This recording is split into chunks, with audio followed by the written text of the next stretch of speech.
then he does not like you. And then trauma. And I cannot stress this enough. I don't know if that was something controversial that I just said. I'm done with that. It sounds so stupid. I feel like my whole talk is a mess so far. What do you think?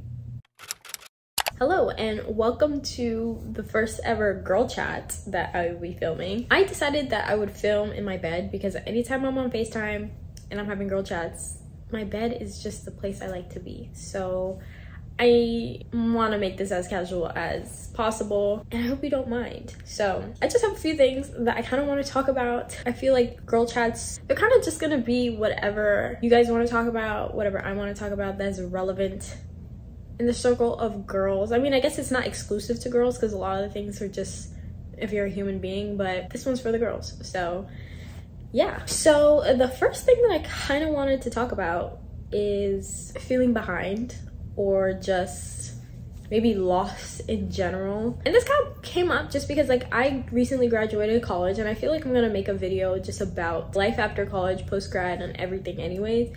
But in sum, I do feel a little bit lost. Even though I do know what I want to do, I'm taking a gap year, and so even in that gap year I feel just like kind of part of my identity is gone because I'm not going to be in school for a while because I do plan on going back to school. But whether you're taking a break or you're not going back to school in general, it can be weird because you literally have been in school since kindergarten, pre-K, and then college, and that's literally like age 3, 4, 5 to 22, and like you've never had life outside of school, and that can be kind of traumatic in like not a very dramatic way, but just in like, wait a minute, like I'm going through an existential crisis. What am I supposed to do without grades and homework? And feeling like you're working towards something in a systematic way, I guess, if that makes sense. So yeah, I feel like it's very easy to feel a little bit behind or confused or lost if you see a lot of people that you went to school with already getting jobs and moving on, or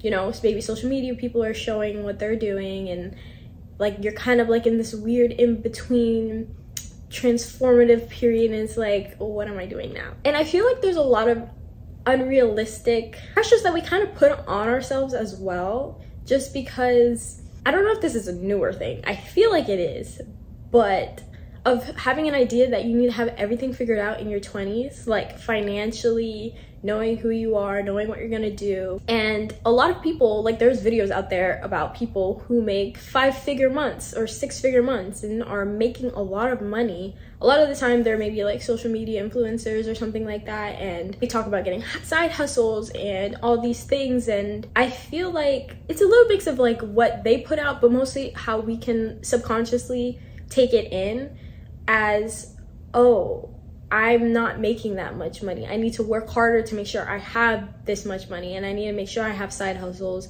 and some type of passive income and really set myself up for life at my young age already. I feel like this is a newer thing just because our parents didn't have their life set up at 20.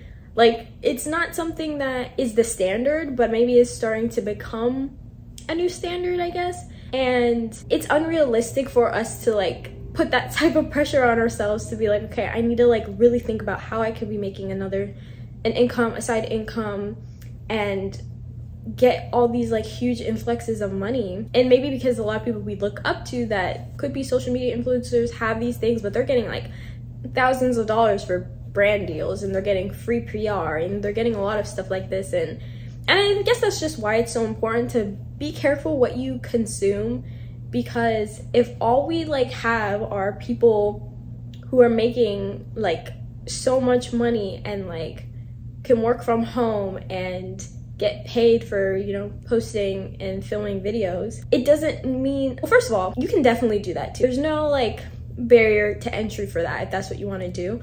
But if that's not what you want to do, but you still look up to them in some way, that doesn't necessarily mean that you need to mimic that type of lifestyle. I just think that it's completely okay, and you're not alone just because you don't know what you want to do. If you aren't making the money you want to do, if you are working a regular job and it doesn't give you like 5-figure months, then that's like completely okay.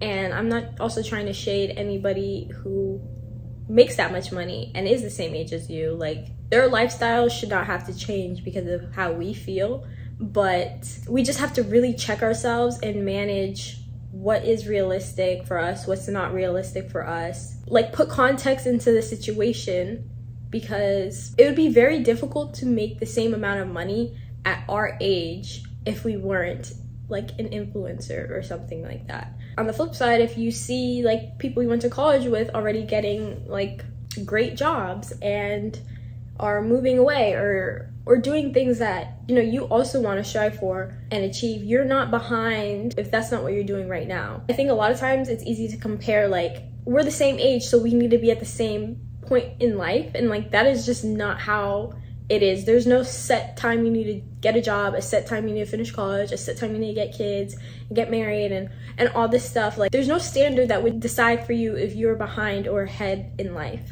So I just kind of wanted to mention that. And yeah, I don't know if I like mixed way too many things in just that one part, but I guess that's just the way my mind works. Like, there's a lot of things that can contribute to us feeling the way that we do. Anyways, next I kind of wanted to talk about relationships and men. Okay, things that are eliciting this girl chat is the stuff that I talk about with my actual friends, and I definitely want to know all of your input on these situations. But anyways, let's talk about men. Primarily the thing that I feel and that I see a lot with girls and guys is how we praise men for doing bare minimum, and it's almost like the bare minimum is now reaching high. And I blame it on a few things, but I feel like the biggest thing at this very moment that I think of that can contribute to us praising men for the bare minimum is because maybe we didn't have a healthy example of what a good relationship would look like, whether you had divorced parents or they were in a toxic relationship or you just didn't see it. So then if they don't do something that you grew up seeing, then that makes it the bare minimum. That doesn't mean reaching high, you know what I mean? And it kind of makes me upset a little bit, just because, like, you know, if someone's like, oh, what's a good example? Oh, like, he didn't like yell at me and curse at me when we had that argument or something. It's like, yeah, he shouldn't. Like, that's the bare minimum. If we striving for a relationship where it's the bare minimum, then not only is it settling, but then it's almost like making it seem like the bare minimum is a privilege to have. And so if they don't do the bare minimum, it's like the not bare minimum is the standard. Is that making sense? There's a chart in my head that shows that if getting high standards is now going above and beyond and not what we should strive for, and we're striving for the bare minimum, then the bare minimum gets pushed up and below bare minimum becomes like the standard. It makes sense. I hope you're following. Like, getting a gift for your birthday or taking you out, paying for a meal. Like, you should want to give you a gift for your birthday, and not only give you a gift, but like want to make you feel special. So I don't know why this is so complicated for me to like get out. I have a really hard time getting what's in my head and like putting it out here. So excuse the struggle. I'm clearly not that great at girl chats. I want to mention this, and I probably should have mentioned this in the beginning. First of all, I'm not an expert. I do not know a lot about a lot of things. But one thing I do know, I cannot stress this enough, that like it's so frustrating me when like a girl will tell me about a guy that they like, but he'll be so inconsistent with like texting you or having some type of communication with you, or like one minute he's hot, another minute he's cold. Like, if he is like not consistently like texting you, calling you, thinking about you, telling you he misses you, and like his emotions are very like stable in like what he wants, if he's not being consistent with that, then he does not like you. And I do not know what other way to say it, but like, if he likes you, you will know. And we know that. Like, there will be no doubt about it. Like, he will not leave you alone if he likes you. So if we're even thinking like, I don't know if he likes you, bro, he doesn't. And that's just the way it is. It's just so much mind games. Like, if you're really trying to put it, like piece it together to see if he actually likes you, it's just a waste of your time. Come on, lawnmower. Nobody's perfect, but at least make their flaws not something that will affect the way that you will be treated or the way that they'll treat other people. And like, if the more mind games you can avoid, the better. I feel like my whole talk is a mess so far. What do you think? Okay, so the next thing I kind of wanted to, I guess, briefly mention, because I probably will also make a video just about this, is therapy and trauma and everything about that. I feel like the word like childhood trauma and just trauma is something that like people have been mentioning a lot more now than like a few years ago, definitely. And it's very interesting, like when you think back about things that you do now that, whether it's positive or negative, is like just due to how you were growing up. And I think that it's really important to like just talk to a therapist, because a lot of times you might think everything that you do is like healthy or whatever, but sometimes it's like not, and it is just an effect of maybe something that happened to you as a child, or just the way you grew up or were raised or something like that. I feel like talking to someone, even if you feel like everything is okay, is really important, just to make sure, just to double check, because a lot of the time things that you didn't even think was a problem can come out. Because I started therapy about 2 years ago, and I already had exactly what I wanted to talk about, something that I knew like really held me back in life. But even while going through that, there's so many things that just came up that I was like, that's a problem, that's bad. Like things that came up that I wasn't even aware of, and I feel a lot more freeing, I guess, from it, just because it was like rooted in fear or rooted in things that I didn't want to happen again, and I just didn't even know it. A lot of the things that you've experienced can affect your relationship with yourself, your relationship with other people. And I've had people in my life who have expressed that they've had trauma or whatever, but then they would literally use that as a way to treat other people badly, or just use that as an excuse.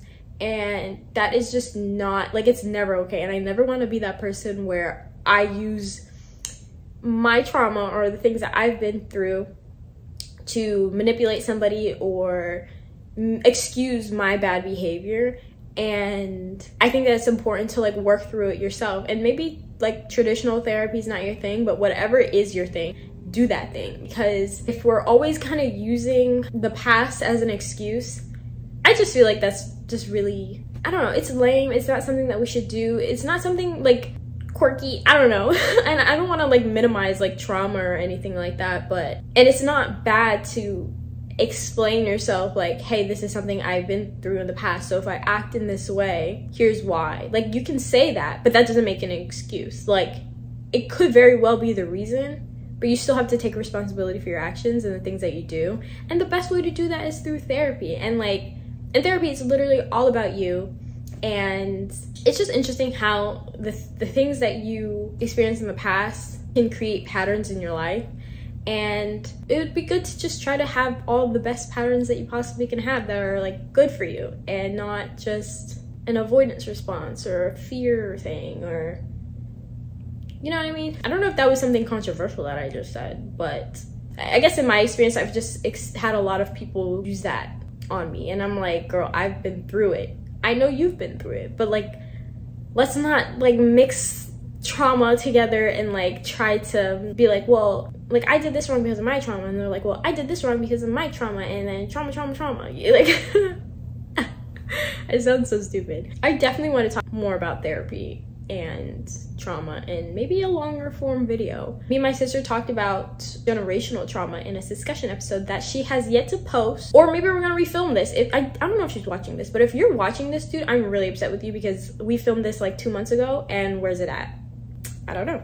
But we talked a lot about this in terms of generational trauma and how it's important to heal yourself so you don't pass it on to your children. You know, it's something that a lot of people currently experience because of what their parents didn't heal from, or their parents. And it's just like trauma response after trauma response, and it's just like, yo, I'm done with that. Like, I don't want to pass on my baggage to my children, and I just want to live the healthiest life mentally as I possibly can. Because everyone says, oh, I just want a healthy baby, but like, girl, even mentally, like, they need to be mentally okay and not feel caged in by your trauma. And so That goes for your children, that goes for your friends, it goes to anyone that you interact with. It's very important to, like, if you realize you do have some type of trauma, to just figure out what you're gonna do with it, because it can't just sit there. We gotta figure it out, and it might not ever go away, but it's just how to handle it and control it. Figure out where to go from here and not just let it linger. I'm just gonna make a whole nother video about it because I can talk about trauma forever. But anyways, I think that's everything that I wanted to talk about in this girl chat. I hope it was okay. This is my first ever girl chat video. If you guys want, you can leave topics in the comments below for the next one, because I feel really nice and cozy and like relaxed, and I feel like whenever I feel like I'm talking to a friend or on FaceTime or something, that's where I feel more comfortable and like it's easy to talk to the camera. Anyways, I think that's all. Please subscribe if you haven't already, and if you made it to the end of the video, comment the word chit chat. Thank you guys so much for watching, and I'll see you later. Bye.